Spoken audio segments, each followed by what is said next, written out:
What's going on, everyone? Welcome to Bourbon and Bullshit podcast with some good friends, great drinks, and a little bit of BS. So grab a seat, pour up something neat, and welcome to the show.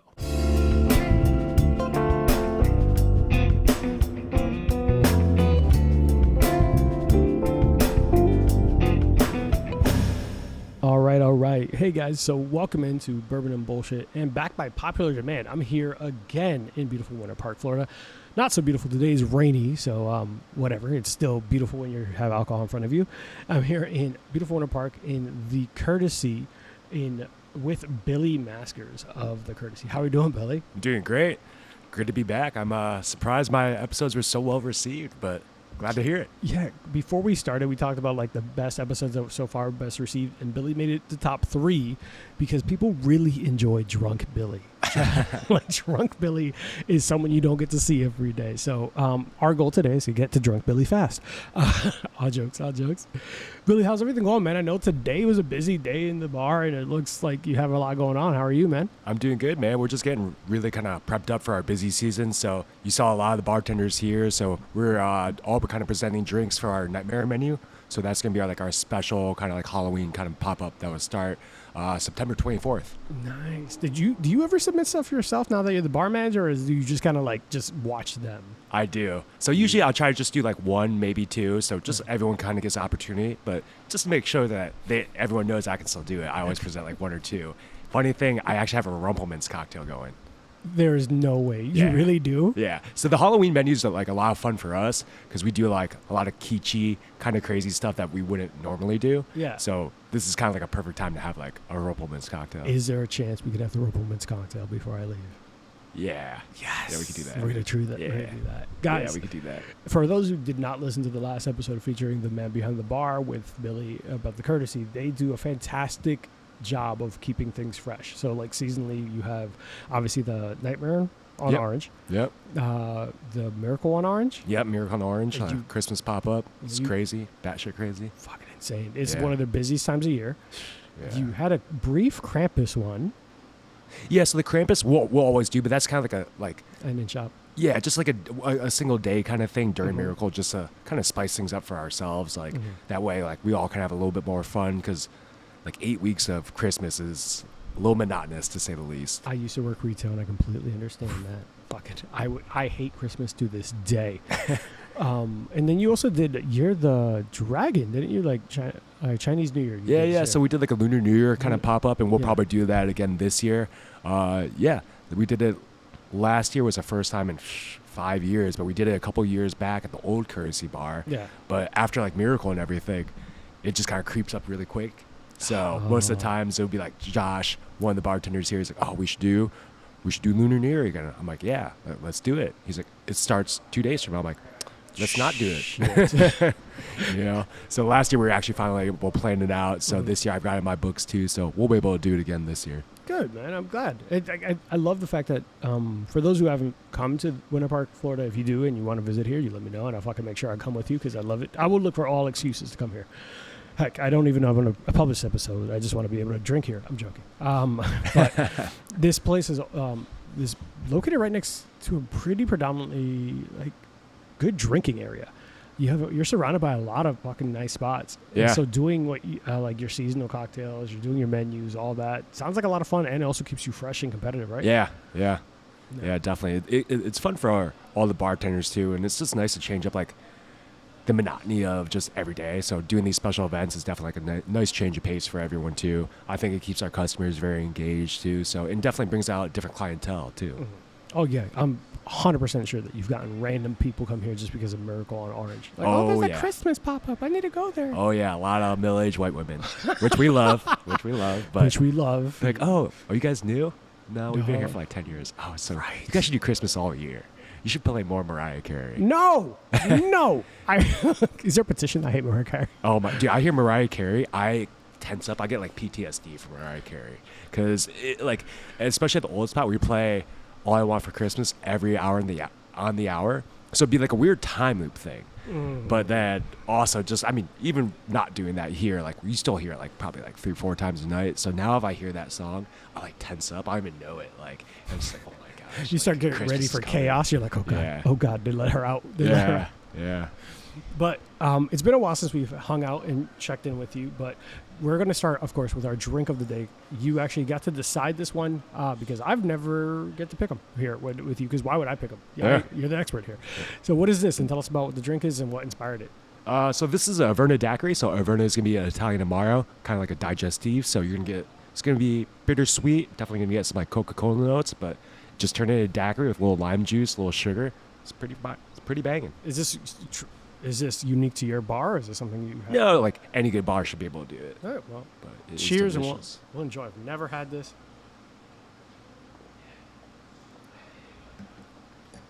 Oh shit, that's actually fucking refreshing as hell. Yeah. I imagine Averna's going to be just overpoweringly dark and bitter. No, That's actually really fucking good. I know. Jesus.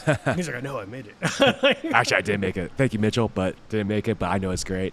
Shouts to Mitchell. Still trying to get him on the actual episodes, but Yeah, you should get him and HR on there. yeah, A lot of editing though, but it'll be a fun episode. it'll be problematic. Yeah. But I'm Yeah. looking forward to it. But what else have you been while we enjoy this? What else have you had going on? Any adventures? Any fun? Because it's been what 2-3 months since we recorded. I'll say, when's the last time we recorded? Was it that long ago? I feel like Yeah, it was. maybe I even had longer, a calendar. I had you in the calendar. I'll look it up. But Was that before my trip to Vietnam, or was that after? It was before your trip to Vietnam because I did before. not know you took a trip to Vietnam. Yeah. I went to Vietnam for a couple weeks. That was pretty awesome. How the fuck was that? Like, It- what were you doing? Like, It was great. Like, I ended up going with a buddy from college to meet one of our old college roommates over there. yeah. The only shitty thing was getting out there. So it should have taken 28 hours. It took me 49. What the fuck? Yeah, full day of traveling. So I was supposed to have a flight here, Orlando to Chicago, Yeah. but my flight got delayed, so I missed my connecting flight from Chicago to Tokyo. So I got stranded in Chicago for like 12 or 13 hours, and that was also the day that AT&T's cell towers went down. Because when I got there, I'm like, okay, because I ended up missing my flight by 15 minutes. So I'm like, okay, there's still a possibility. So I got off the plane, sprinted to the gate, and then they just boarded, they just left, so I just missed it. But then, because the cell tower was down, I had, no signal or anything, so I'm like, I thought I was running and just like press a bunch of random buttons and put my phone on SOS mode. So I'm freaking out for like an hour trying to like figure out what I did, and then just try to call them, try to figure out like how to get my flight rebooked and all that. That's fucking shitty as hell. Yeah. 49 hours and running through the airport Yeah. and going to SOS mode and not realizing what the fuck is going on. Were you like, are you the type of person like freaks out about that kind of shit? Well, you work in the industry, so you don't probably panic at anything, right? Yeah, I'm used to shit not being right. You always got to adapt, but Yeah. I am from Chicago too, so it wasn't that bad. Yeah. So, like once I figured out everything, like towers came back on, everything was good. I got Yeah. like flight vouchers and stuff, so it worked out. They put me in the next flight like 12 hours later. Did you leave the airport and just go drink and do something, or like? Oh you just- yeah, There we and it's funny too. Like now at the point in my life, like I hit up a bunch of my friends, but it was also like Thursday at like 11 in the morning. I'm like, dude, let's go grab a drink. And, like a couple of my friends just had kids. Like, absolutely not. Like my wife will kill me. Like I just had a baby. Or like I've got a couple of friends who are like, dude, it's not even lunchtime. Like I'm at work. Luckily, like I ended up finding a couple friend that worked from home. Shout out Nina. And like I just kicked it with her for a little bit, and then we went out, got real drunk. That is the best kind of friend. yeah. Started ripping tequila shots. Maybe a Malort shot too. I can't remember. Ha! Oh, we're gonna talk about Malort later. Oh, 'cause yeah. I know nothing. I don't know enough about Malort. Yeah. So I can't wait. So did you end up getting on a flight? Went to Tokyo for a little bit. Was there a layover? No, so or I you just ended up went missing right back that. there? Like, so my layover got changed from Tokyo, so I ended up having a flight from Chicago to Taipei, which was a solid 14-hour flight. That's miserable. Yeah, and then Taipei to Hanoi. How long was that? Longer than I thought. It was another 6-hour flight. Fucking hey! Yeah. What do you do on 14-hour flights? Like, do you just get stir crazy? You just walk around the Dude, I cabin? get Like, so what the stir- fuck I get so happened? stir crazy. Like I'm like kind of like a fidgeter too. So like, I mean, I watched a ton of movies. Well, the first flight, I slept a good portion of that because I got pretty Yeah, hammed. you were still drunk. You got Yeah, on. yeah. I was pretty hammed. So the first half of that flight wasn't bad. I just slept. Mhm. Had a couple more like beers on the plane too, and then just zonked out for as long as I could. I still 14 hours, man. That's rough. I can't fucking do that. Yeah. And have you seen these new things of like I think it's mostly men, but they call it raw dog in a flight. Yes. Why? Why is this a fucking TikTok They're thing? like, yeah. Like, why would you want to do that? They're like, not like only looking at the flight map. Yes. Like no music, no water, like no food. I'm like, this is terrible. Like, why would you do that to yourself? It's already terrible as it is. Like what point are they trying to prove? Like, I saw that and I'm like, yeah, just straight raw dog, an 8-hour flight. What the fuck is raw dog, an 8-hour flight? this is why women live longer than men. Yes. Right here, because we are stupid. That's such a dumb fucking trend to be a part of. It's like, I just want to sit here for 14 hours and stare at a screen because that somehow makes me tougher. Shut the fuck up. I'm going to drink. I'm going to go play games on my phone. Yeah, I'm going to listen to some music. I'm going to do anything I possibly can. Anything. I don't want to talk to randoms because like some people look at you weird. And what if you talk to the wrong random? Now you're stuck next to them for 14 hours and they're not great. Yeah. I've always worried about that. Like I'm gonna talk to the wrong person and it's like they start talking to me about their bug collection for like 14 hours. For 14 hours? Yeah, it's like, oh, I fucked up. Like, fuck. I mean, it was interesting for the first 4, but 10 more weeks? I don't know. Yeah. But so when you got to Vietnam, where you visited friends, family, everything like that? No, visited a old college roommate. So okay. The original plan, and I think that a lot of this too is like, I don't really stress about when stuff goes wrong just because, at the bar, there's a million things that go, or just in the restaurant industry, service industry, like if things don't go wrong, it's weird. Yeah. So like, I'm always having to adapt. So, I take that into my personal life as well too. Because even when we got there, we flew into Hanoi, which is like the northernmost part of Vietnam. Mm-hmm. And we were supposed to hit like Ha Long Bay and do some like other cool shit. Yeah. It was fucking miserable. It was like 48 and raining, like, and because we ended up doing a motorbike, like a long motorbike trip. So like, I only brought a backpack for 2 weeks. You didn't even bring a jacket or anything? I mean, I brought like a hoodie, but like, I was not prepared for that kind of weather. I mean, none of us were prepared for that weather. Even my buddy that lives there, like, had shorts, no jacket. So we're just like when we were there, like, just fucking drinking a beer and just shivering. I'm like, this is terrible. And my friend's like, yeah, we should fly to like where he's staying at, Da Nang, which is kind of middle of Vietnam, and it's a beach town. He's like, we just made the audible, and we changed. We went down there and just kind of changed the entire trip. That's dope, man. Yeah. That sounds like a great trip, though. That's like, do you do that often or is it once in a lifetime type of thing?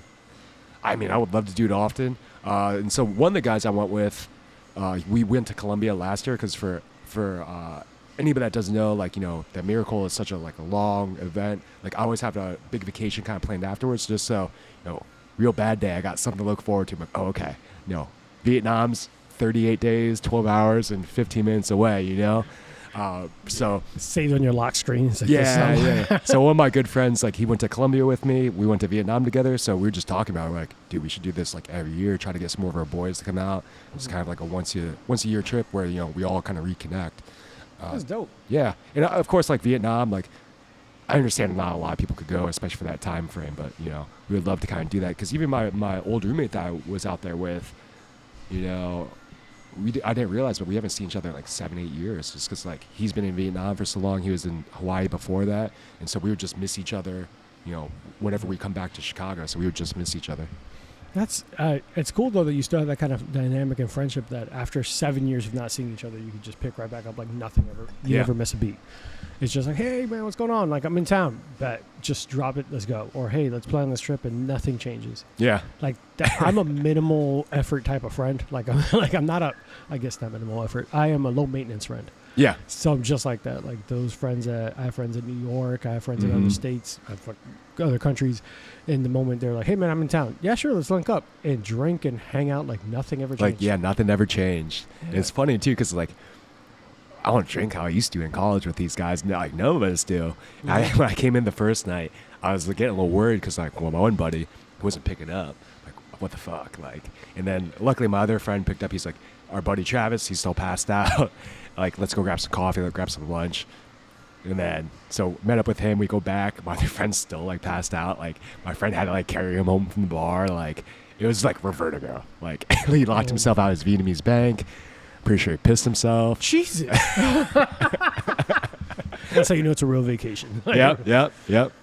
Do you, not to divert too much, but do you do anything to get ready for hangovers or to prevent hangovers or to recover from a hangover? Is there like a ritual? What's like your go-to? Like, if I'm in the right state of mind, I'll try to slam like 2 bottles of water right before I go to sleep.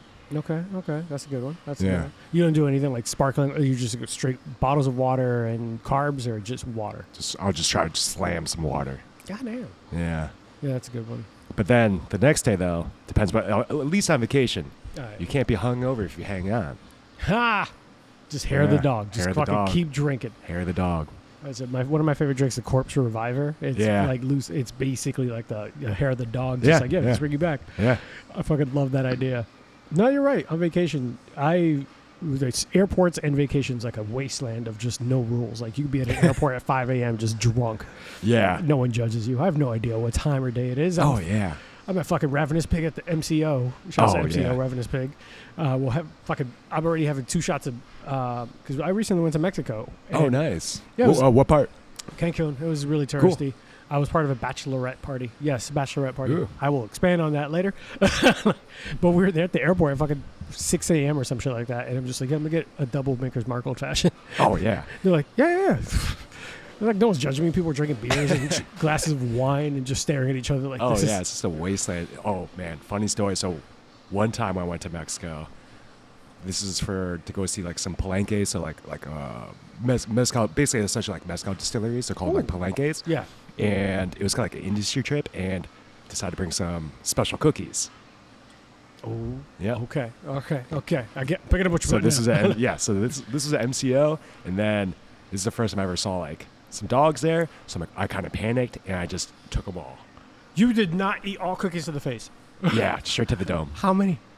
Too many. Oh my god. And so like my ritual whenever I go to the airport, like always like it does kind of depend what time I go, but like if I'm early, like I always try to grab breakfast and a Bloody Mary. And I was like talking to this guy, and then it just hit me like a train. And, like mid conversation, I'm just like up to the bartender, I'm like, I need to close out. And then and then I go to like, the little convenience store, and I bought like 3 crossword puzzles. I hate crossword puzzles. I don't even know why I did it. And I bought like the Rolls Royce of like neck pillows too. Oh my I god. was just blitzed. Then how long did that last? Because that's my problem with like edibles. Like, Yeah. I don't know how long I'm on this ride for. I'm on this ride. Yeah. I don't know when that ride's over. Oh, I passed out immediately on the plane.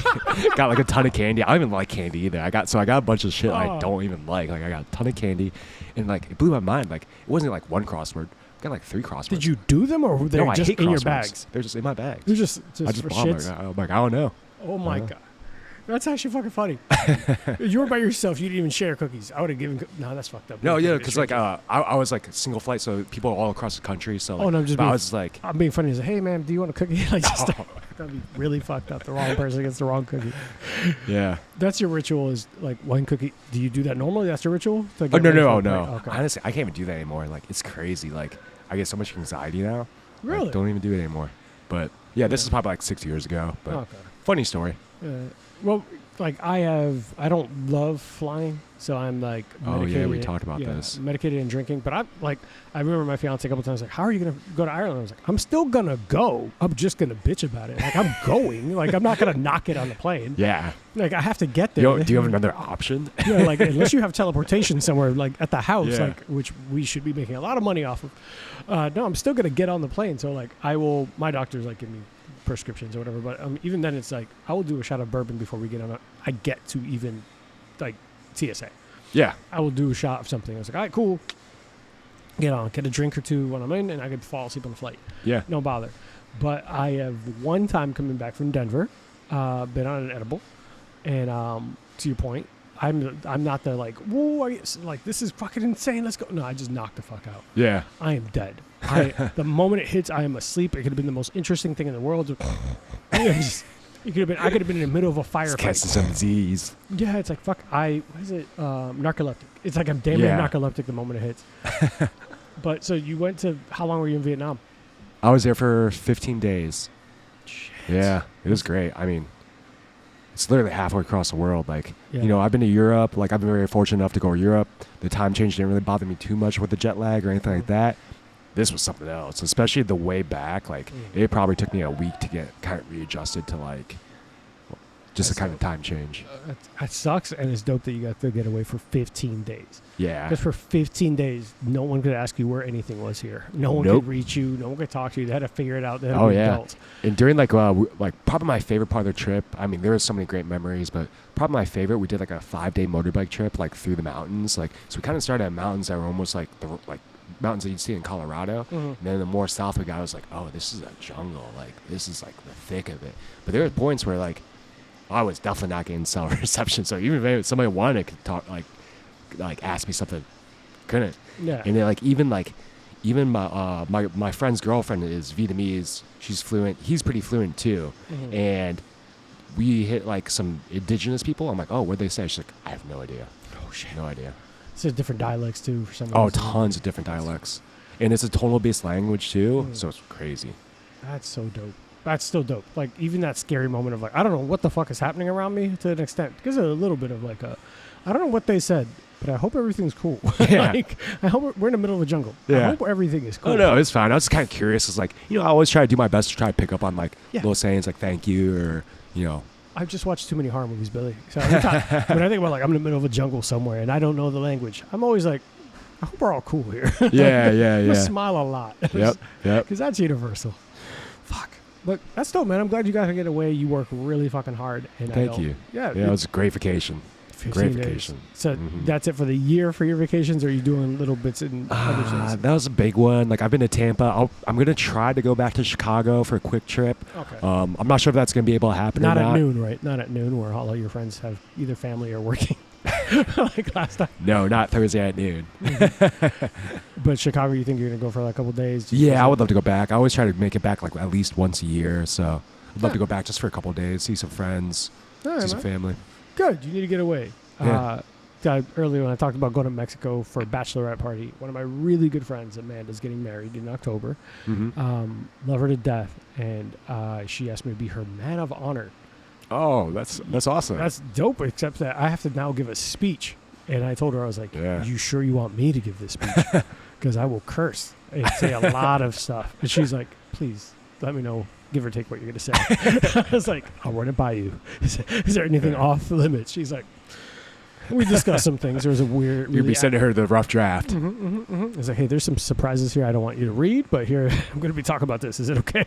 Yeah. So it's cool, but I went to the bachelorette party, and like, I don't know about yourself, but like I treat my friends like they're my family. So like I'm like the big brother. Mm-hmm. Like I'm like, hey, you got to be good. Hey, you got to be safe. Here, hydrate. Here, making sure. Like because I could outdrink almost all of my friends. Like they made a joke there and just like your liver has to be tested by science when you're dead. I was like, possibly it's not going to turn out well, but let's go for it.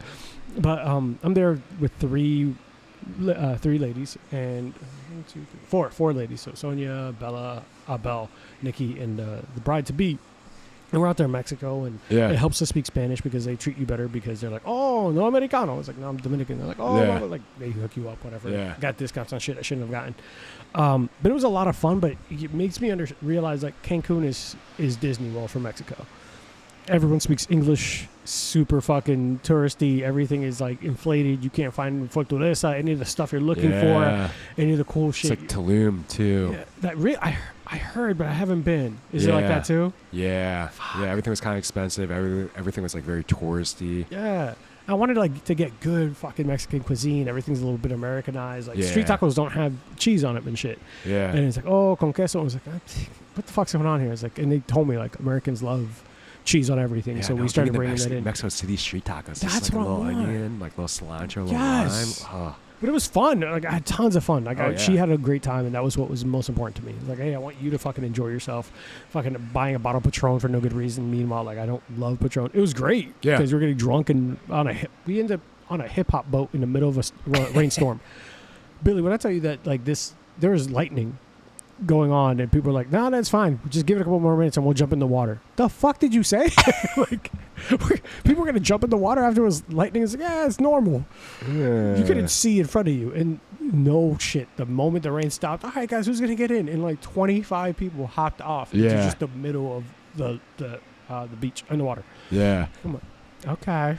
It was a lot of fun. But I want to go to more like in like native Mexico. Yeah. And that's like a number of people too. I'm sure it's probably still like herding cats though. Like I've been at some bachelor parties that are like 10 dudes. And it's like, all right, like, I don't know. Like we lost somebody, to Tampa. Like he's gone forever. Like, don't worry about him. We're good. They made the joke that I like to wander. I was like, I might not be standing right next to you, but I know exactly where you are. But it's just sometimes I don't want to be around right next to you. I went and got myself a drink and sit around. But it's funny, like when you're the dude at a bachelorette party, there's a couple of assumptions. One, I'm not gay. Two, it's like that. I'm the guy who takes everyone's pictures because I got stopped by multiple bachelorette groups. Say, hey, you see, like I saw you with a bunch of girls. You must be a nice guy. Can you take pictures of us? I was like, sure. Yeah. Like now I'm in the middle of fucking photographer for random groups of people. It's like, what the fuck is happening here? I would also assume probably the purse holder. Yes. The bag holder. Yes. I had a backpack with me the whole time. I was just like, here's water. Here's hydration. Here's shit like this. It was fun. One of our friends was pregnant. She's pregnant. And I was like, you can't eat that. You can't have that. Hey, did you drink water? She's like, you're like a dad. I was like, shut up. Never say that shit again to me. Like, I'm going to go take 3 shots of tequila just because you said that shit. And also shouts to / I took like little travel decanter bottles. Yeah. And I packed almost all their stuff. Like I had 2 shots of Sin Nombre, like the Sin Nombre is great. Yo, Sin Nombre is great. So fucking good. I was able to take their product with me and drink it there, which you find is fine on the surface. Sounds weird because you're at an all-inclusive, but you have to realize all-inclusive liquor is ass. Yep. Ass. We got into a whole fucking debate. They're like, oh, all-inclusive liquor has to be fake. That was what a friend said. It's like, it's not real. It's like, the fuck do you mean it's not real? It's like, I can't get drunk off this. I'm like, it's real. It's just trash and a lower ABV because Americans drink higher proof. Yeah. And they're like, no, it's not real. It's like, and you're looking at shot glasses thinking that that's actually the same size shot glasses are. No, it's a bunch of glass. They're tricking you. It's real liquor, but they're finding ways to not get you drunk as fast. Because a drunk patron is not a great patron. No. And especially an all-inclusive, like. Yeah. You act like assholes. Yeah. Imagine even 25 UCF students with the same amount of liquor from here, but happen to be in Mexico. That would be a mess. How much puke is that? Exactly. How much puke is that? There's a fucking business plan here. Like, I'm not trying to clean up vomit all weekend. Yeah. And then you never come back because you wasn't fun because all you remember is you puking because you're an idiot. No. I'm not doing this. I was just so pissed. I was like, no, we're not doing this. But it was a lot of fun.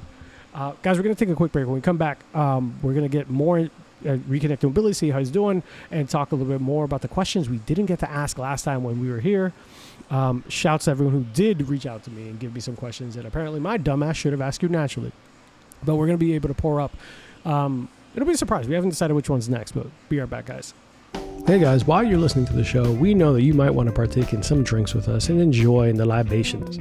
Here at Bourbon and Bullshit, we ask that you drink responsibly. Don't drink and drive. Avoid Amazon one-click buy. And for the love of God, do not text your ex. You do not need that kind of closure. They've moved on. So should you, Joseph. You should stop Facebook stalking. She knows. She knows. Now, all jokes aside, don't do anything dumb. Take care of yourselves and be safe. Thanks, guys. Now back to the show. Hi, guys, and we are back. We took a brief break, talked a little bit about Mexico and if alcohol there is real, but it was a great conversation. Mind your business. We'll talk about it later. But we went ahead and poured up. As always, I give our guests an option of what bottles I'm going to pour. And today, I actually cracked open a bottle of Elijah Craig 18-year single-barrel Kentucky Straight bourbon whiskey. And this one's a hot one. No, actually, it's actually lighter than I expected it. Oh, was my it like God. 90, 95? It's 45% alcohol by volume, so 90% proof. But this one's Billy's choice. I gave him an option of a couple. I can't see what's on that side.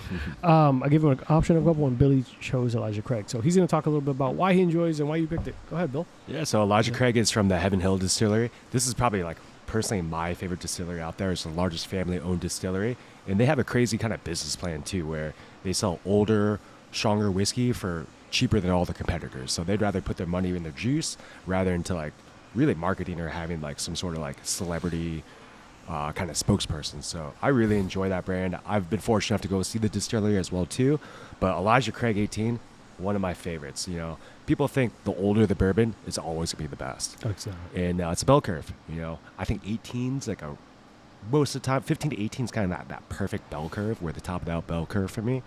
But Elijah Craig 18, always phenomenal, great for, you know, celebrating, great sipper, but it's still also pretty readily available too. That's what I was going to say. I'm like, one of the things I liked about Heaven Hill, to your point, and I know some people are going to be like, oh, there's a lot. We're going to nerd out for a second. Heaven Hill has this wider range for different flavor profiles, different tastes, different everything. You could get a little bit of everything. The bottle and bond stuff is great. That bottle is easily found out. You could go to Walgreens liquor store. You can go to fucking Publix liquor store. You can find a Heaven Hill.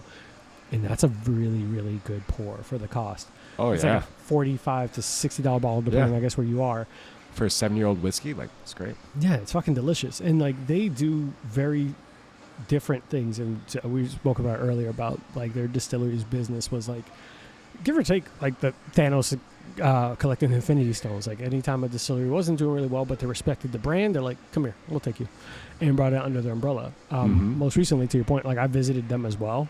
And you could also find their products in Evan Williams, which the Evan Williams experience. And I was confused why Evan Williams is carrying Heaven Hill. And I realized, Heaven Hill owns Evan Williams now. And I didn't realize that while I'm standing there. I was like, wait, what the fuck is going on? But some of the brands that you'll see there is like Larceny, Rittenhouse, Old Fitzgerald, Evan Williams, Parker's Heritage, Pikesville Rye, obviously Elijah Craig. And then Mellow Corn, which is something that was always funny to like try out, and of course Heaven Hill. Yeah. So Elijah. Yes. So they have a ton of great brands. A bunch of different mash bills. So Henry McKenna, one of my favorites. Old Fitzgerald is their high wheat whiskey. Same with like Larceny. So if you're any Pappy drinkers out there, like try one of those. Those are great. Funny thing about like how you're talking about like Thanos grabbing all these different brands. Mellow Corn was one of those, and that's definitely more like a bartenders kind of thing, I would say. Yeah. But they also kind of cool tidbit of history on the bottle too, because it used to be a Medley Brothers product. There's still the Medley Brothers crest on the label. That's dope. Yeah. I did not realize that. Yeah. Oh, look at that. Fucking learn something new every day. Yeah, I've actually tried it. So when I was in the Heaven Hill experience, like, so we've been to the distillery. It's gorgeous. It's nice. The bar up top is great. Little tidbit of information. They boast it as a restaurant, but they don't actually serve food. The kitchen's down, and it's because of liquor licensing. So when I was talking to them, they're like, yeah, the liquor license here, if we're a restaurant, we could serve liquor here. But our kitchen's down. I'm like, wait. Indefinitely? Yeah. Yeah. Hey, yeah. Basically, yeah. When I was there, I was like, yeah, we don't serve food. The fuck do you mean you don't serve food? Our kitchen's down. The fuck does that mean? And it's their way around that liquor licensing. Yeah. So they can have a bar upstairs at a cheaper liquor license. I mean, you didn't hear from me, but but I was like, what? Because we went up the stairs looking for food. They don't even sell like nuts or like chips or like something that's like non-perishable. Nothing. Other than from their gift shop, you can take shit to go. That's like bourbon infused, like walnuts or something. I'm like, I was really, really. Oh, I see the crest on the left hand side of it. Oh shit, Mellow Corn. But it was a beautiful distillery. The experience, I actually think like it's more satisfying to. It wasn't the best tour I've gone on. Mm-hmm. That still goes down to like Old Foresters. Their distillery tour was fucking amazing. I love everything about it. But Heaven Hill was gorgeous. Mm-hmm. The drinks are great. The bottle's always great. And to your point, they make good products. What got me into whiskey was not Buffalo Trace, was Rittenhouse Rye. Nice. Like that's what really got me into it. And it was I did Flavier, that like subscription based like whiskey tasting thing. So that so every couple of months they send you something, and the biggest win out of that was trying Rittenhouse Rye at 100 proof when I was still young in whiskey and going, this is really fucking good. I'm surprised, like as a new like whiskey drinker, that you kind of like geared towards like the Rittenhouse, because that's big rye. Mm-hmm. It's bold, 100 proof too. Yeah, trust me, I was as shocked as you were. Not even going to be funny. Like, I'm a big rum drinker, and I'm Hispanic, so I like those spicier notes, culinarily from my food and everything. I've gone up, not like a racial thing, but like a food-wise, like our food spiced differently. So when I got like this, like the heavier spices and all that, I was like, this is delicious. This tasted good to me. Where at the time, like regular whiskeys, Tennessee whiskey, Jack and all that was, I guess. Like, it had to be mixed with Coke. I drank Rittenhouse straight the first time I tried it. And I enjoyed it, and then here I am with a problem in a podcast. Or a solution in a podcast. A little bit of both, yeah. Gives me an excuse. My business card stays busy. So Elijah Craig 18-year is bottled solely in the contents of one barrel, not in the mingling of many. This expression from their website. This expression of bourbon-making craftsmanship is bold and robust, truly a bourbon for the avid collector. This bottle has won countless awards, and regularly listed as top choice by those who appreciate the smooth yet complex flavor. It has won 97 points from Ultimate Spirits Challenge in 2017. The San Francisco World Spirits Competition won double gold in 2021, double gold from WSWA Spirits Tasting Competition 2019. Jesus. And it just keeps winning shit year after year. So definitely worth trying, and I'm happy to be drinking it with you, Billy. Cheers. And we're going to get Thanks a for little having bit more. me back on. Of course, cheers. And not a chugger one, guys. Don't do that. Because it'll... Got to get it in you. Okay. That's smooth. It's great. That's smooth, light, bright, bold. Good finish. Nice little spice, too. Like No water, nothing. It's just clean. So, for those who haven't been on the show, we always try to enjoy the pours, neat. Drink your whiskey however the fuck you want. You want some water, you want some ice, it's on you. There's no wrong way. Yeah, it's your spirit. You bought it, fucking drink it. Drink it with Coke if you want. Yeah. I'll probably refrain from that, but Yeah. enjoy it however you want. Yeah, to each your own. I might judge you a little bit if I see you pull out like a Mountain Dew, but that's just because I don't like Mountain Dew. So, Billy, we shot you a couple questions, and there's one thing I've been, while we continue to enjoy this. So I recently had, depending on when this episode releases, we had / on the show, and they brought up a topic that I did not know was an industry no word, or something that isn't as enjoyed and as loved as I thought it would be. The term mixologist could be seen as somewhat of a dirty word, I guess, from Tim's perspective, when you talk about, like, because it seems almost like downplaying what a bartender is. And when he said that was a brilliant thought, but I wanted to see your mind on it. Like, where do you think the term mixologist is in your industry? I would definitely agree with that statement. Like, when I hear mixologist, like, oh, mixologist, or like, you're a mixologist, I'm like, I'm a bartender. Like, one, I think that, like, when people refer to them as themselves as mixologists, I think it's like just a little pretentious. But also, when I think mixologist, I think somebody who's got like like a engineering background, or like a chemical engineering, or something that where they're doing a molecular mixology, like where they went to school for like crazy shit like that, and they're like on the molecular level doing like that style bartending. Which some bartender, like, there are bars that do that, so I can see that. And I would call them like mixologists, like, or like where they're like beakers and shit, like they're doing like some crazy kind of chemistry, but they're doing it like actual chemists, so where they went to school for that. So I would consider them maybe more mixologists, but they're definitely doing the molecular stuff, and I am very proud of what we're doing, but we're not doing that. And I think what really, like, more and more I thought about it, I was like, yeah, I could see where the term mixologist, your point, like, is almost trying to make it seem like it's an elevated version of a bartender, and almost derogatory to bartenders. And I didn't think of it. I'm so glad Tim said it that way. Tim, great to be on the show. And when he brought that up, at first I was like, mixologist is a dirty word. I thought, I was like, wait a minute. Holy shit. Yeah. Like, that's kind of fucked to say that, like, almost saying like, a dive bar bartender is somewhat not as good as like a speakeasy bartender. Like, they make the same drinks a good amount of time. Yes, there's some elevated stuff. There's different spirits, different bitters, different things like that. But like, to shit on a bartender that's still serving you the same way is a dirty fucking word. It's basically like shit. I was like, oh my God. All right. Yeah. And like, I think a lot of problem with like newer bartenders too. They think the drinks are the most important thing. Like, oh, if I make this badass drink, like, like, that's my saving grace, like, that's all what it's about, and it's not. As a bartender, it's creating that rapport, like making sure the guests feel comfortable. My biggest thing when I think about bartending is when the guest comes in, they have a choice to spend that money, the hard-earned money that they've earned, anywhere they want, but they're choosing to spend their money and time, which I also think is the most valuable resource, with me, so I want them to have a great experience, of course, like, a good drink is icing on cake. Is that the end-all, be-all? No. Yeah, it's fair. I'll tell you right now that one of my favorite bars I've ever gone to back in the day was I Spy downtown. Yeah. And they're basically just pouring, like, rum and, like, what? Not Chronicle, Captain and Coke. Yeah. But you walk in, they're probably like, hey, Arthur, they're already pouring your usual drink. Yep. How's Roseanne? Like, how's life going? That's a badass bartender. Yeah, those bartenders will easily have gotten, like, the bulk of my money.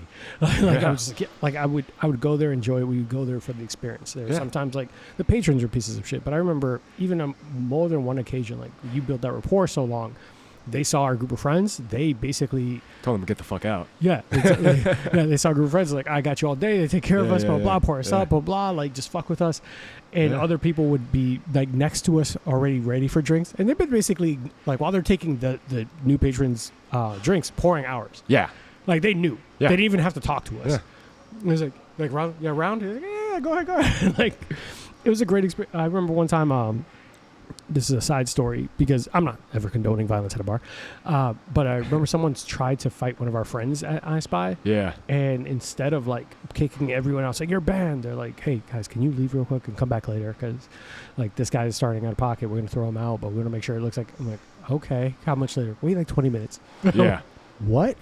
We came back and they're like, oh, yeah, no, you're regulars. We know you guys are in problems. Yeah. I was like, that wouldn't work everywhere else. But we was always respectful. We defended the bartenders. Like, when you get that kind of camaraderie and experience, like, I think at least I fuck with people who are good to their bartenders. Mm-hmm. So the mixologist term, I just didn't realize was how that impacted people in the industry and their thought process. Do you think that bartenders saw that? I was like, what the fuck does that mean? Or do you like, what did you think built the popularity of that term? I think a lot of it was just a craft cocktail movement in general, you know, when that, like, all of these, like, pre-prohibition drinks started coming back out, you know, like 06, you know, to even, like, mid 2010s, you know, where, like, bartending got such a boom, you know, and people were just bringing it back, you know, so I think that just kind of came with it. You think, like, with the trying to distinguish between regular, not craft cocktails, but regular cocktails, to craft cocktails and making kind of distinguish, they wanted to yeah, you know, I think that was kind of during the time, like, speakeasies, where speakeasies were really big too, you know, so I just kind of think that kind of just came with that territory of trying to, like, separate themselves. Try to rebrand. Yeah. Yeah, I think you and I talked about it before. I don't know if it was you and I, but I know that I've at least had a conversation about where there are a lot of these content creator bartenders and people like that who might not necessarily know what the fuck they're doing, but it looks great for IG. Uh-huh. And those drinks aren't delicious. I mean, every once in a while, there's like one of the good friends of the show, Bohemian Mixologist. He makes really good cocktails. Yeah. But then there are those people who are making these elaborate, like, there are tiny pancakes as garnishes and stuff. Like, that's not going to work. It's not practical. Like, it's not going to work in a real setting. And, Yeah. and what the fuck did it add? What value did that add to my drink? Yeah. And it looks great for the IG, but like, they want to brand themselves as like home mixologists and all that. I'm like, I guess, but am I really ever going to order that somewhere? Probably not. Yeah. Like, I feel like that's over the top, and like a lot of menus nowadays are the same way. I understand the point. Like, they're trying to create a business for themselves too. Yeah, so I'm it's not like, mad at them. Yeah. So I think at that point, you kind of have to be over the top. You either have to be a little over the top and go in for that kind of like almost garnish game, or just like, you know, that over the topness, or you just have to like really know your shit and be like a good personality. Yeah, I think that's similar to bartending, to the service industry. Like, you have to either be a personality that people enjoy being around, doing a niche thing, or doing something really fucking well. It's a business model. Yeah. Business model. Yeah. You have to do something that no one else is doing, do something better than everyone else, or doing something cheaper than everyone else. Yeah. Like, so there's different avenues for it all. And I think with those content creators, when they do that, because I've seen some drinks, I'm like, I would love to make that, but that seems like a lot of work for a 5-second drink.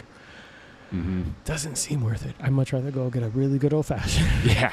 Save yourself a couple hours of time. Yeah. The garnish is looking great. It's going to look fantastic. It'll be gone in a minute or two. It took me 3 hours to make. Like, just staring at people. It's like, God damn it. That little pancake was really, really tough. I found it interesting when Tim brought that up, like how that movement of craft cocktails and everything got a rebrand. But to your restaurant, do you guys consider yourself a restaurant now with the partnership? I think we're more of a bar with food, to be honest. Cool. Like, I mean, we definitely could have a full dinner, but I think we've just been so well known for cocktails that we're a bar that happens to have food now, which is great, you know? I think just like we're so well known for our cocktails, we'll always be a bar. Yeah. But I'm extremely happy that we have food. Yeah. It's really good. I'm not gonna lie to you. I'm thrilled that I don't have to go somewhere else for dinner. Yeah. I'm thrilled that this is a one-stop date night. Yeah, I think it's responsible too. You know, we're selling drinks that have a fair amount of booze in them. You know, so food is never a bad thing. Yeah, and I don't want a drunk patron going out there on the road because they want to go get a burger. Yeah, and get a burger here. Yeah, a really good fucking burger. Guys, try it. Burgers are fire. Burgers are fire. Your empanadas are fucking fantastic too. But yeah, I find that interesting. Yeah, I want to get your opinion on that. And when you're talking about like these new bars, restaurants, and nightlife options, Orlando is booming. Orlando is blowing up, but not as much downtown Orlando. And I know we talked about it briefly about how like the new legislation and the new fines to stay open later and all that is pushing a lot of these brands out. Yeah. Like, what are your thoughts on that and how that's impacting where you used to call home? Downtown's crazy. So my 2 cents on that is one. I mean, all downtowns kind of have an ebb and flow of like, good to bad, redoing what they're doing. But I think a big problem is that there's no diversity in really the businesses down there. You have a ton of clubs, and then you have either food-wise, you have really nowhere to sit down unless Crest. But Crest is amazing. I love Crest. I'm also not going to Crest every day. No, I'm not spending Crest money every day. Yeah. I work in it's HR. on my tax bracket.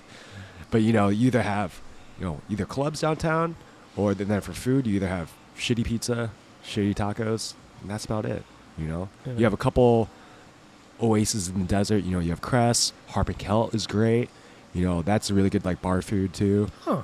I never tried it. I actually always forget about it, But then you have no, like, kind of in-between of just kind of, like, mid-range restaurant. Yeah. You either have, like, quick-ass tacos, like Taco Bell. There's so many other places. Gringos Locos, yeah. And then you have, like, just a ton of shitty pizza, So there's a lack of options. Yeah. But I also know, like, pandemic really hurt the downtown area as well, too. But, and then you have Hanson's Shoe Repair, which is amazing, Mathers, all those places. Yeah. But really, like, there's not a lot of diversity of different businesses down there. Yeah. And I know that, didn't they make that, it was the most recent policy that you have to pay an extra amount to stay open past a later time? Yeah, depending on your capacity. I can't remember the exact laws, but yeah. I think it was if you're over like 50 or 60 people, you'd have to have an off-duty cop after midnight. They're doing some crazy shit. And you have to pay an extra fine or fee. Crazy. No, well, you have to pay the off-duty cop, which is, I think one of my friends was telling me that adds up to about like $70,000 a year. Jesus, that's a whole ass salary. You're paying the cop's salary. Salary. Yeah. But that, like, even we were downtown towards the end, like, they're just trying to throw shit at the wall and hope it stuck. Like, at one point, I'm not sure if they're still doing it because I never go downtown anymore. And I live in Thornton Park. I could walk downtown if I wanted to. But at one point, they were doing, like, metal detectors. And I was just curious one day, just, like, to see. And, like, maybe good in theory, but I just walked around it. Like, not like I was carrying anything, but, like, what's the point of it if you could just walk around it, It's, I'm looking into it briefly. It's like the entertainment and limited food options may offer. I'll find it, but it was like the ordinances for like the SAFE program expansion at City Council started at January 2023, and it looks like they're just going to keep making it tougher for places to stay open later or more expensive to kind of prevent any safety. Need permits to sell alcohol after midnight as of May 5th, 2023. Like, I just find it interesting. It kind of shitty because it's kind of pushing business out of there. And I know I hope it's with the good intention of like keeping people safe and sound. But I mean, but why close businesses? You're just hearing the businesses closing down early and making them pay all this extra money. They have off-duty cops, but from my experience, like, it's more of like a deterrent than actually them doing stuff. Yep. In my opinion, it might be an unpopular opinion, but just based on what I've seen, like I've seen some people like fucked up and like just walking past the cops, not caring, or they're walking to their car. I'm like, damn, that person shouldn't drive. Yeah.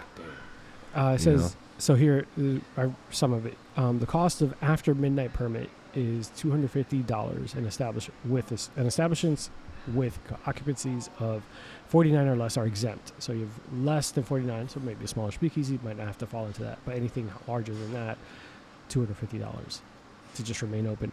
Law enforcement is staying the same. The presence is staying at the same downtown. The only thing that we've done in process is decide who will pay for it and how it will going to pay for it. So they decided that, it was like there are 6 bars. He's looking at an extra cost of about $150,000 a year to help pay for law enforcement. He has also says several of the bar owners downtown are now trying to determine how they can recoup some of their new costs for. Yeah. Jesus. And that used to be one of the most popping nightlife areas possible. Yeah. I mean, I might sound old saying this, but I remember back in my day, like 8 years ago, downtown was the place to be, like, especially Sunday fun day. It was booming. Like, I never felt unsafe, like I always wanted to live like close to downtown. Now that I finally am, I'm never going downtown. Yeah. You're going to pay me to go downtown. No, that's a lie, but, really the only times I've been downtown in the last, 2 years since I've been there was one to see a Magic game, which was also very sad because Church Street is a ghost town now. I was about to say that. Ghost town, Even the upcoming event, Whiskey Business, used to be a Shine Saloon. Yeah. They would have a whole fucking street party, Yeah. all that. The last year I went was the year of the pandemic. Like a month after that, it was like the world shut down. yeah. But I remember that being an epic, amazing party. All these vendors, all these people, everything. And now it's like crickets. Yeah. It's bad. But you were saying you went to a Magic game and it was dead. Yeah, Church Street, dead. Dead. Church Street was bad. I went to go see a show at, what used to be the Vanguard, which used to be Firestone. Oh, my Right? God, yeah. Yeah, so I went Shit, there. Firestone. Wow, okay. Yeah, so I went there for a show. And then I went to Hanson's maybe once, and that was about it. It's bad. But it's all the old staples have left. Like we left, Mhm. What else? Finn Henry's left. Yeah. The Woods Lodge left. I It's mean, they're fine. kind of there, but there's under different ownership, Yeah, so it's different. It's not the It's Woods. yeah, it's not the same anymore. What else is? There's another place right next to it. No, The Finn Henry. Bellhop is now there. The Bellhop is another speakeasy-ish. Yeah, yeah. bar. Is this still there though? I thought they closed. I saw them open a month or two ago, but they had I think they do might like a closed. daytime thing too, where people can get like a malt shop type of vibe. It's something Yeah. weird like that. The business model makes sense where you have to try to recoup some of the losses you make from downtown. Yeah. But then there's the lamp. Lizzie's closed too. Oh, So Hamburger Mary's. iBar closed. Yeah, Hamburger Mary's is closed. Yeah. So all these old staples Mhm. are closing or moved out. I even heard. I'm not sure if this is true or not, but I heard Tanqueray's is trying to sell too. Really? Yeah. That's a fucking staple there forever. Right? Shit. Oh Yeah. wow. I find it crazy because and this sounds so fucking dumb. I know it's gonna sound kind of ignorant of what else happens there. I was like, if you get rid of all these nightlife staples, What do you have? what do you have? Yeah. Downtown Orlando is no longer as alluring for people to make extra money off of. So yeah, I guess you get your business buildings and all that, but you're gonna lose a lot of your residents, a lot of the people that were renting these spaces. Mhm. I mean, look, I don't know if crime is at a crazy rate out there. I don't know if something bananas is going on, and I don't know about it because I mind my fucking business. Yeah. But it seems kind of asinine to push out businesses. Yeah. Yeah. I don't know. It seems short-sighted. It's above my pay grade. I don't know. Well above that. But with that means there's resurgence everywhere else. What do you think about the other places that are popping up and getting on the map? Yeah, I mean, it's great to see that the Mills area is obviously popping. The Milk District. Our buddy Justin Levine opened his bar over there, Otto's High Dive. Mm. Amazing. So I feel like that Milk District is really I need always to reach been out to really them. cool. Yeah. How's High Dive? How's that? Oh, it's amazing. It's a Cuban-inspired spot. Great food, amazing drinks. I think they just won a Bib Award too. Nothing but love for those guys. Yeah. I used to work with Justin here and at Cask and Larder Ravenous Pig. Great dude, amazing bartender. But that nothing but love over there. Those guys are amazing. That's dope. Yeah. And you've seen obviously we talked earlier. I'll talk about them until I'm blue in the face. We have Definitely Afternoon. We have Permanent Vacation. We Mhm. have there's a couple other spots have been opening up randomly. What others are a note that you want to recommend or would tell people to check out? I mean, they're over here. You have Tori Tori, Of course. Sunroom Guest House. Little indies, all the usual spots. Yeah. I heard the Strand just opened up a bar, but I haven't been there. I think it's Really? DBT. Oh, I'll check them out. I'm not sure, I'll put that but on. I haven't really heard anything about them. But I know they just opened up a bar. You have the Lamp and Shades that just opened up. Yeah, Permanent Vacation. Yeah. One of our bartenders, Tamara, works there, and she's a badass. So Yep. maybe Yeah. wants to go shout out to her. Shouts to Tamara or Tamara? What's up, Tamara or Tamara? Tamara? Tamara. Tamara. Tamara? You made me Tamara. think about that. Tamara. I don't know. She's actually planning on coming on the show at some point too. Rad. Yeah, so Yeah. we connected before, so definitely looking forward to that. But I think it's cool that now you have / too. There we go. My / is a good Mhm. one. We still obviously have our Fiddler's Green and all those, and even Ravenous Pig / whatever the heck their beer garden is called.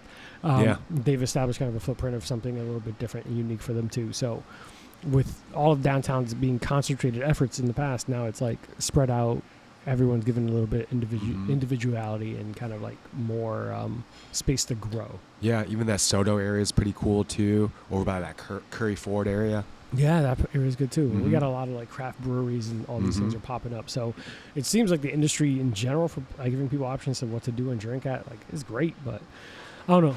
Maybe yeah. To your point, it's like back in my day. Like I used to love being able to go from the courtesy for a couple drinks, go do something stupid at Hooch, and come That back. was the and nice thing. Like that's the Yeah. one bad thing, especially coming from Chicago. Like you can walk anywhere. That's what I You know, loved. here, like even if you're on your mills, even when you're on mills, like you could walk to like, you know, maybe Torrey to Indies to Guest House, but like, you know, You might get hit by a car. What's up? You might get hit by a car. Yeah, yeah. It's not like it's like a block away. You Yeah. know, it's probably like 4 or 5 blocks, so it is walkable. But you know, if you're with a girl in heels or something, Mhm. probably not that walkable. Mhm. You know, so that's the one bad thing about Orlando is like you pretty much have to drive everywhere Yeah. or like Uber everywhere. You know, nothing is that convenient. I think that's why when you say it out loud like that, it really brought to my mind that's why I loved it so much was that you had options. Like you had options that were plausible. Like Yeah. there are times if you want to try something new, you're stuck there. Like this is shitty. Now I have to get back in the car and drive 20 minutes away to something I Yeah. enjoy.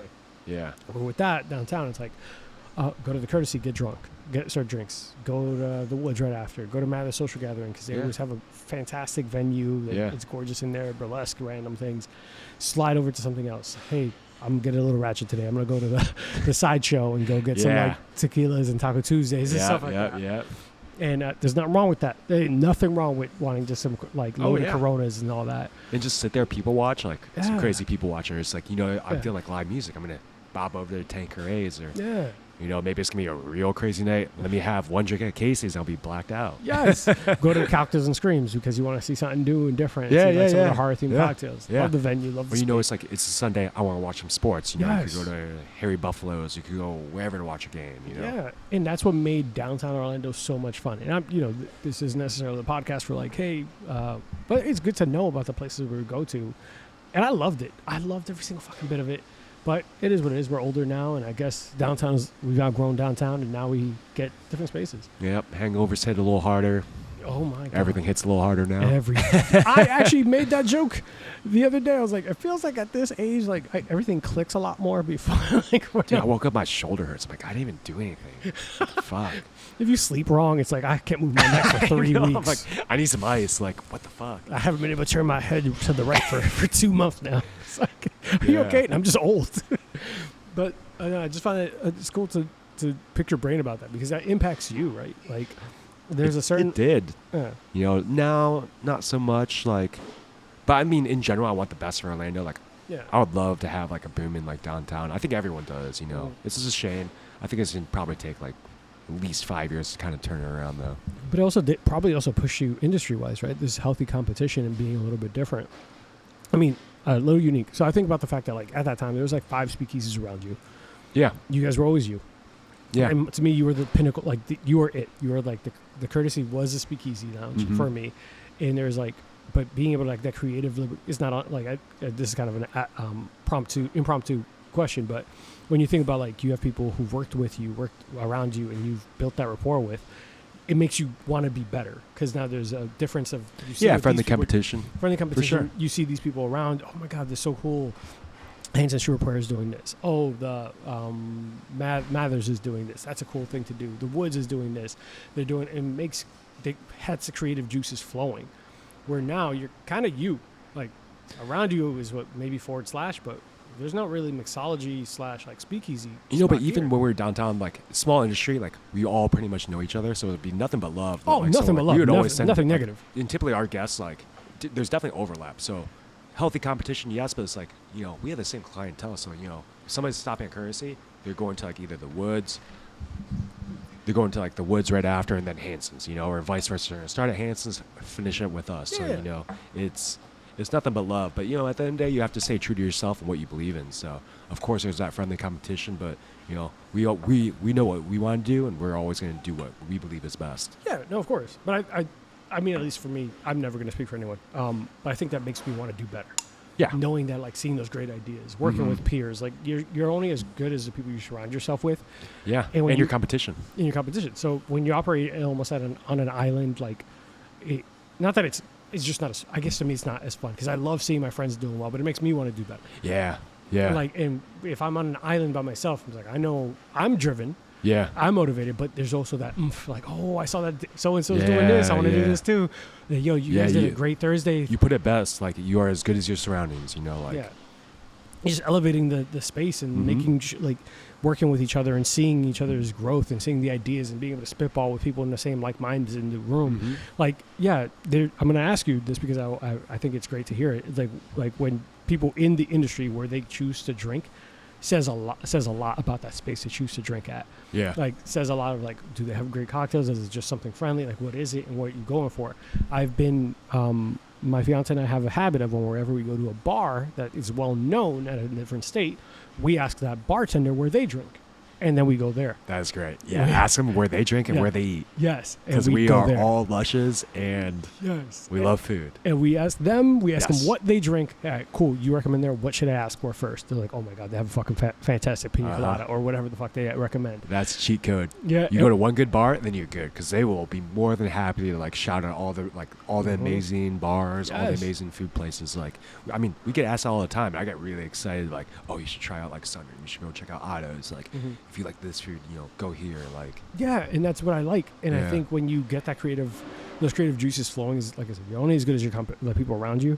So I always imagine that right now in this space, you have / maybe Ravenous Pig, yeah, but very different industry. yeah, Very we'll different. all do something a little bit Very different. different. Yeah, But as a speakeasy / bar, like, kind of on an island here in this area. yeah. So, like, and you guys will always compete for yourselves, but do you feel like it makes you slow down a little bit, or does it make you seem like, oh, do you miss that competition? Do you miss seeing the venues around you? Like, how does that make you feel about it? Or is it like, okay? I know it's a So- loaded question. I'm not asking you to, like, Yeah. So I don't think we're like, because everyone's so close, like everyone knows each other. Like, I don't think like just because we're not like a couple blocks away that changes that. proximity doesn't change it. Yeah. Okay. Yeah. I don't think that proximity really changes anything. Still maintain those relationships. Still Yeah. Cool, so. Yeah. All right, good. I mean, the only thing is, a lot of us who we're bartending together don't bartend that often anymore and manage and work a lot more like You don't get to see each other different as often. hours, or we just don't go out. Like, I rarely go out anymore. Like, Really? yeah, I Huh. rarely go out. Okay. So we're gonna ask you, where do you drink on your own time? Like, Ooh. where do you drink? Okay. Hey, look, you're off of the week, so it could be any day of the week. Okay. So this way, you're not tied to like, well, I'm probably working. No. Yeah. Where would you drink and what do you order? Honestly, if you see me out, it's probably Burton's. Where is Burton's? Oh, Burton's is in Thornton Park. Super chill. But it's also like 2 blocks away from me. I love those guys. Those are the same owners of the Woods, so I work for them. Amazing people. Bartenders are great. Like, they know my name. They know I like Rumpelmans. They're gonna have my Corona ready. I'm a simple man. I'm a simple man. I just Simple like man. my Rumpelmans, and they have food there. Yeah, and that's actually Brian Minkle who does the food right next door. I'm blanking on the name of the restaurant. By chance, can you look Next that to up? Burton's. Yeah. What's it called? Restaurant next to Burton's. Food next to. Go But ahead. yeah, but he was actually my GM at the Woods. And actually, one of the other bartenders I worked with there, Carlos. Jack and Honey's, the classic. No, bar? the classic. Cavo's? The classic. Yeah, that okay. does the food. So he was like my GM, and he taught me a lot about drinks and whiskey. Because the Woods at one point Who had is this? like Brian Minkle. Okay, sorry. I Yeah. missed it while I was looking. No, you're good. But he's an amazing guy. So happy for him. But he's doing their food program. Like, amazing person, super knowledgeable. He helped me a lot in my career too. Okay. So the Burton's, what day of the week and what are you drinking? I mean, you know what I'm drinking. It's gonna be Rumpelmans, isn't it? Yeah. God damn it. Yeah. Is there anything unique there that you're like, this is what you have to have when you go there? No, I mean, it's like a dive bar, so they got like pool tables. Like, I love okay. pool. Even fucking You better. know, they've got like darts, so like, you know, you'll probably catch me on one of those things. Is it fun? I'm weird.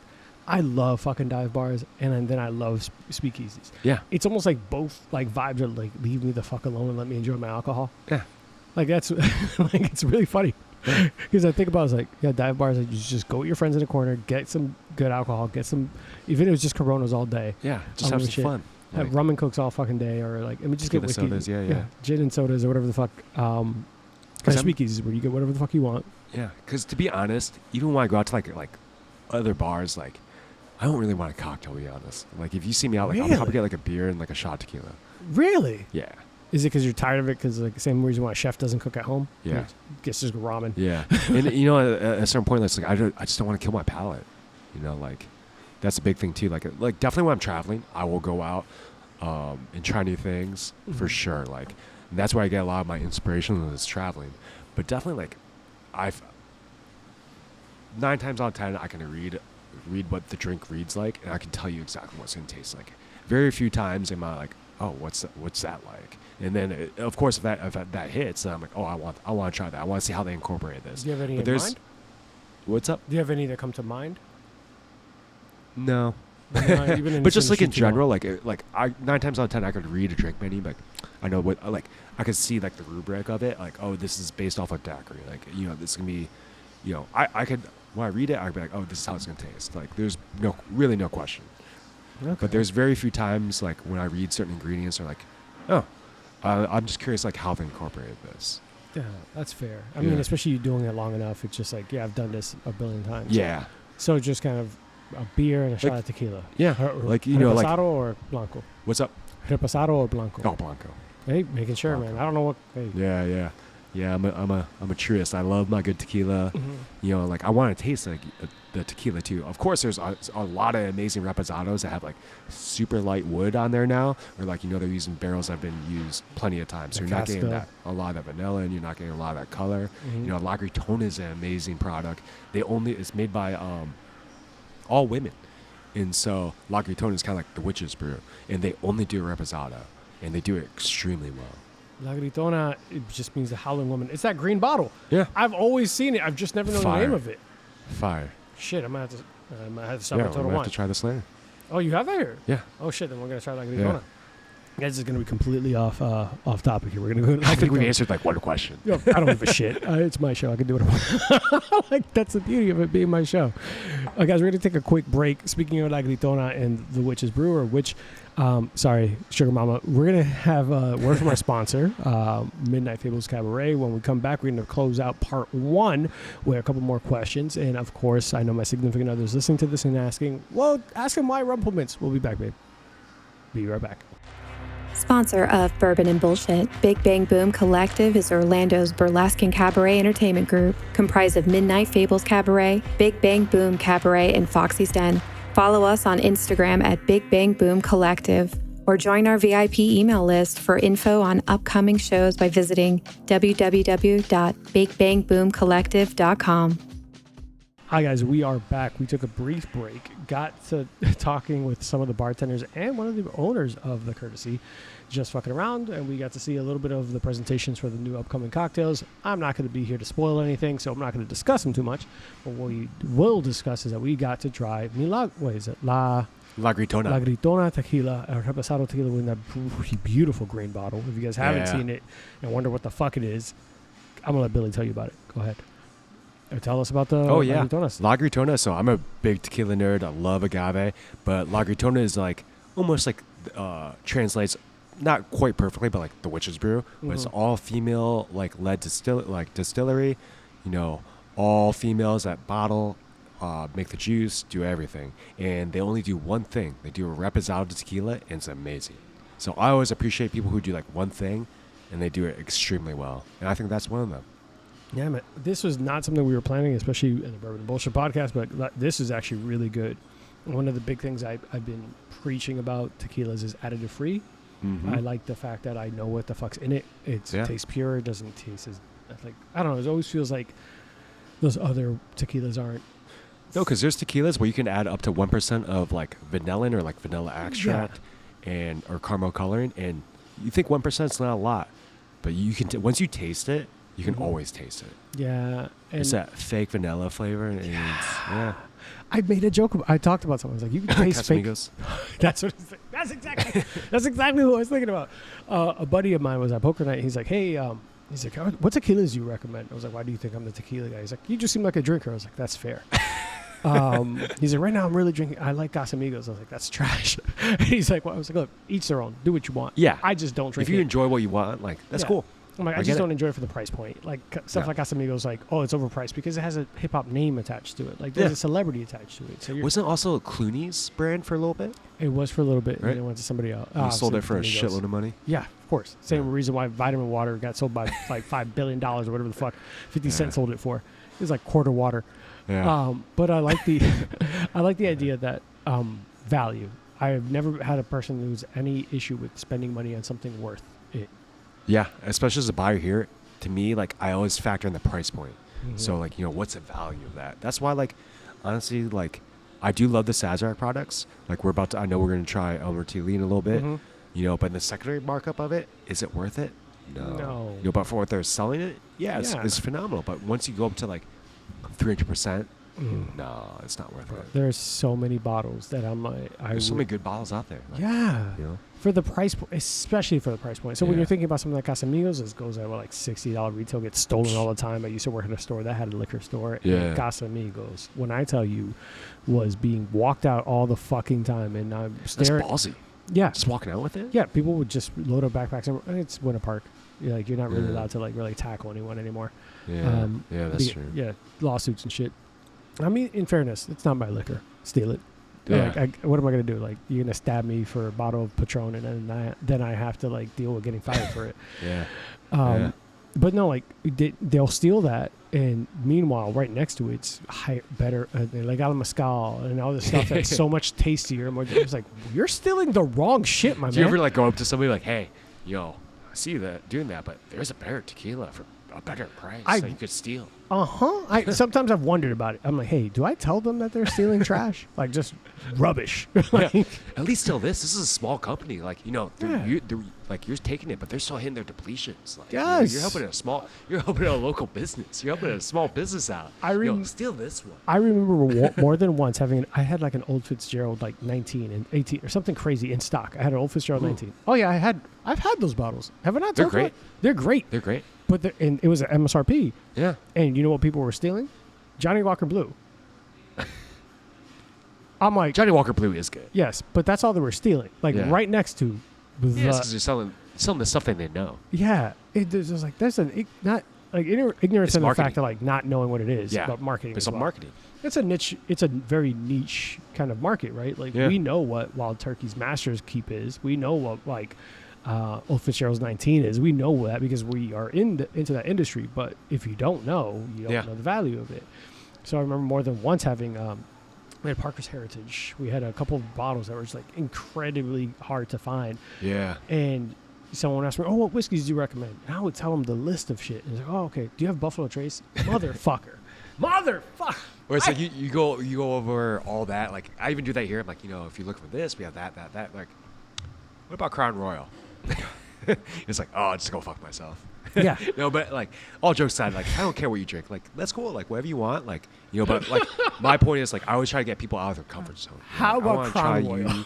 I want you to go out of your comfort zone, try something new that something that you might not think you'd like, but you will enjoy. So that's always my goal. My thing is, my rule of thumb is I give everyone one chance. Like, hey, I'm not sure if you like this, but try it. If you Yeah. don't, please let me know, and we will get something you will enjoy. Yeah. And he's not exaggerating. There are more than one time I'm like, I don't know about this drink. I don't know about this spirit. And he will recommend something, him and the bartenders here. The staff here is incredible. They'll recommend something. I'll try it out. If I've ever had a drink, it's like, it's not really my style. They Cool. give me something that is. Yeah. And we'll keep it moving. But for the most part, they know your flavor. They ask, you guys have asked our flavor Yeah. profiles. And Yeah. what do you typically drink? Yeah, generally, if you tell me if I ask what you typically drink, you're like yada yada yada. I'm like, okay, I know what your flavor profile is or what you're looking to drink. Like I got you. Mm-hmm. La Gritona, you recommended, and I keep sipping on it. It's actually fucking delicious. Yeah. And it, like you said, Jalisco, Mexico, 40% ABV, 80 proof. This is real tequila. The bottle's gorgeous. I've never really actually walked up and read it, so I feel ignorant at all. And it's not what we typically drink, because I don't drink reposados as much as No. I'd like. because I always feel like The barrel overpowers the anything agave. else anything else you're trying, even if you're trying to put it in a cocktail, anything now the cocktail is not, it's just thrown off. So and if you're not prepared for it mentally, and I've experienced enough of it, you don't know what to offset it with. Yep. So if you're going for just hey, I need a margarita, I don't want to fuck with anything but a blanco because I know what reposados could do. Yeah. But I don't know how far, depending on what brand it is, right? But we are getting to that point where we do want to round off. While we enjoy this, we're going to get to part 2 in a second, but we did want to close out with one really fun question. My fiance wanted to know why Rumpelmints and what the fuck is Rumpelmints for those who have never heard of it. I've heard of it. Obviously, I've had it a couple times with you, and it's delicious. Yeah, so you just brush your teeth. So two-part answer. So one, got into Rumpelmints as a poor college kid, and so whenever we drank, we're like, okay, what's our best bang for your buck? Like, what is the highest ABV for the price point? So it's 100 proof, at least in our shitty college bar. It's like the basically like the highest alcohol content in something. So that was it. That's like the big reason why. But then also Chicago winters are absolutely brutal. So we'd also throw in like hot cocoa or like even coffee, you know, so like it warms you up. Like, but honestly, mostly because it had the highest alcohol content. Highest alcohol content. Yeah. Pretty inexpensive. Yep. And not something people order on a regular basis. Yeah, and it's like you just brush your teeth. And it feels like there's that stupid like college kid mentality. It's like, oh, it's like I brushed my teeth, so no one will tell I was drinking. No, we could still tell. You know, if somebody were to puke and rally, you know, you have a shot of that. It's like you just brush your teeth. Yes. So. Oh, that young dumb mentality. Oh, that's funny. I wish it was a better story, but no, that's a fucking great. It makes a lot of fucking sense. When my fiance asked that, I was like, you know what? I don't know, but my assumption was, especially if someone's drinking it. Look, here at Bourbon Bullshit, we do not condone drinking and driving. Absolutely not. But we've been college kids before, and I'm not going to lie to you and tell you that I've never drunk and drive. And what do? Get a bunch of mints. I feel like there's a little bit of a joke in there. Like Rumpelmints is like, it's going to feel fresh breath. Hey, look, I was flirting with this girl in the corner. I'm still drinking. Let me make sure it doesn't taste like fucking Coors Light. Or I don't smell like a bottle of booze or a bottle of whiskey, you know. But I think bartenders too just kind of lean towards higher proof things. You know, like when I first moved to Orlando, at least like back in the day, I'm getting old, but a lot of bartenders would rip Grand Marnier shots, you know, which is... I've never done that. Which is like also high ABV too. Yeah. You know, so the same thing. We kind of were talking about Chicago too. Chicago, I mean, I'm biased. I'm from there, so I love it. We have some weird ass traditions. Like for those who don't know Malort, it's probably the worst, best thing you've ever tasted. I heard it's disgusting. I've never had it. You know what is like so crazy thing? Like it used to taste worse. So, but crazy, it used to be made about 40 minutes from here. But From it was only here, Florida? From here, yeah. Okay. But it was only distributed in Chicago and like 17 bars in D.C. So it's predominantly a Chicago thing. They also have a hilarious commercial. If you ever get time, look up the Jepson's Malort commercial on YouTube. It's hilarious. Okay, go on. Yeah, but like, it was first explained to me as like my friends would be like, it tastes like burning and melting plastic. It's like just overly like, yeah. And like when I had it the first time, like, yeah, I see what you're saying. I vibe with that. I get that. Yeah. How is this something you want to drink? You don't. Yeah. There's certain things that you just drink. But it's definitely has changed. Like at least in my opinion, the recipes changed. Like once CH Distillery in Chicago got it, and so they make it. So now it's like nationally distributed. But to me, it's really like white floral and like grapefruit, but it's like grapefruit pith. But it's like a bitterness that doesn't leave your palate. So it's like a bad one night stand that just won't leave. You know, they're staying over. They want breakfast. You know, they're not leaving. They're not getting a hint. Like it's just there. They want to know what you do for a living. They want to. They want to talk. They're like they took off their shoes. Like, oh God! They're crashing the couch. Like they got the blankie on. Their Netflix is on. They're asking what you got planned for the rest of the day. Yeah. What's for dinner? GTFO. Jesus. Oh, we've all been there. Baby, I love you. You don't need to know about my past. Listen, that's actually fucking funny. And when you said pith, I remember trying to break down what pith was. Someone's like, "Is the white part of the grapefruit you don't Yeah. want?" It's the a white bitterness. part So of like, the any citrus. You yeah. don't So want. even like when you see us like doing like just for example like old fashions, you see like us doing the orange peel, where it's always the outside of the skin because we want those orange oils on it. Like those oils will help accentuate like all the other flavors, but it'll No never one be wants the a inside pith. because you want the pith. The pith is just extra bitterness. Gross. So to me, when I drink Malort, it's like the white grapefruit pith. And Bad choices. you don't carry that here, right? Of course we do. So How- we may or may not have carried it even before it's distributed here. I may or may not have had my friends from Chicago send me bottles, so we'd always have some. I have no idea what you're talking about. Here at Bourbon Yeah, Bullshit, we do never not condone. You know what? Fuck, I don't care. No. That's so you actually have Marlot. What's it called? Marlot. Malort? Malort. Yeah. Malort. Yeah. Jepson's Malort. I fucking Yeah. hate that name. Even that name sounds gross. Is that weird? Eh. Sounds bitter. Sounds weird. Yeah. A Malort. little bit. Well, look. So that's one of the things. Do you think bartenders have like rituals and all that? You guys have rum. Not really. It's of kind of like a shock value, but like also like in Chicago, we take shots on like Angostura bitters, high proof. That was weird when you told me that. Tell me what Yeah. the fuck. I mean, I don't know why that started, but that is definitely a thing. Like I've ripped a lot of like Angostura a shot. full ounce shot. Yeah. Is it 2 ounces? What's up? Is it a 2 ounce shot? I mean, Bruh. probably. That is, does that cause temporary blindness? Like, that's a lot of ABV. What's our ABV on? It's like 114. Jesus. I mean, but it's like, I don't know. Like Orlando, like we do a thing, shout out to my boy Renee, but we do like snackeries. So we'll take daiquiris as shots. But his thing is he'll have Smith & Cross rum as like the rum base. So that's Navy strength. That's like 114, 115 proof, I've Straight to the actually dome. recently really got heavy on Smith & Cross. Yeah, it's delicious. Like, I've always wanted Smith & Cross, and you know when you have something on your to-do list and you keep forgetting about it, you do all these other things. Smith & Cross has been a rum I've wanted in my It's great. in my house. Jamaican Navy strength. Amazing. Yes, and it's funky. Yeah. Like, everyone just Jamaican. It's a pot still. Yeah, and when like online when they're describing the flavor notes, almost everyone's like funky. It was like, what the fuck does that mean? And it's hard to describe how unique that flavor is. And I've been trying to make like a tiki old fashioned. It's almost like tropical fruit. Like for me, a Yeah. lot of the Jamaican rums, I get like banana, tropical fruit, even like a little passion fruit or something like that. Like, It's but definitely good. predominantly like banana for me. It's really fucking good. So you make little snackeries and little mini shots of versions of things. And do you feel like that's something? Do you guys do that here for yourself? Oh, he does. He no, not really. No, never mind. This ever happened. None of this is going on here right now. All right, guys, we're gonna wrap up part 1 of Bourbon and Man Behind the Bar part 2. Well, I guess we're back for the second round on us. So make sure that you tune in next week for the part 2. We're gonna come right back. We're gonna pick up where we left off. Not too much of the intros. We're gonna have a drink of the day, which is going to be one of the cocktails that is going to be featured on maybe the Maybe we'll see. Maybe the We'll see. Halloween themed. But Billy, what do you have for everyone before you go? Where can they find you? Everything of that before we come back.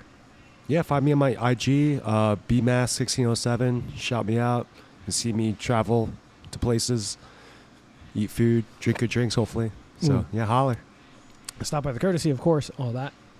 Guys, you can find us, obviously, Bourbon underscore BS. Someone told me that that's too long of a tag, so I'm going to see if I can change it to something that makes sense. But apparently there have been failed podcasts called Bourbon and Bullshit. We will not be the failure. Sucks to be them. So we're going to try to see if we can find a better name for IG. But for right now, it's Bourbon _and_BS on IG. We are posting a bunch of reels, memes, all that. Make sure that you like, subscribe, share this with your friends. Leave a 5-star review. If you have a bad opinion of us and you want us to give us critiques, leave a 5-star review and tell me about it, because I still want the 5-star review. But, of course, support local as always, and we will be back next week with more of Billy Maskers from The Courtesy. Be right back, guys. Hey, guys. Today's episode is brought to you by Burn, Termite, and Pest Control. I first met Joe Byrne on Full Frontal Nerdy Show and decided to give his company a try. They have been the best pest service I've ever had. From flexible scheduling, attention to detail, fair pricing, and everything you love about a small business, I highly recommend Joe Byrne and Burn, Termite, and Pest Control. It's a family-owned and operated business with over 30 years of experience in termite and pest. You can reach Burn, Termite, and Pest Control at 321-297-7985. Once again, 321-297-7985. And let them know Bourbon and Bullshit sent you. Thanks, guys. See you next time.